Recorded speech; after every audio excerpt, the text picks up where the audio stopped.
ISL এর প্রথম সেমিফাইনালে জয় পেল বেঙ্গালুরু এফসি গোয়াকে একেবারে মাটি ধরিয়ে দিল তারা।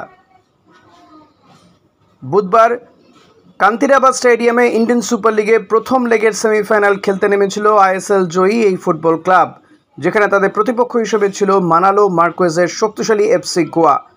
সম্পূর্ণ সময়ের শেষে 2-0 গোলের ব্যবধানে এই ম্যাচের জয় ছিনিয়ে নিল সুনীল ছেত্রীরা। এদিন ম্যাচের প্রথম দিকেই সন্দেশ ঝিঙ্গানের আত্মঘাতী গোলে এগিয়ে গিয়েছিল বেঙ্গালুরু। পরবর্তীতে দলের হয়ে ব্যবধান বাড়ান এডগার ম্যান্ডেজ। পরবর্তীর দিকে আর ম্যাচে ফিরতে পারেননি ব্রাইসন ফার্নান্ডেজা। এই জয়ের ফলে আইএসএল ফাইনালে ওঠার পথ অনেকটাই প্রশস্ত করে ফেলল জেরার্ড জারাগোজার ছেলেরা।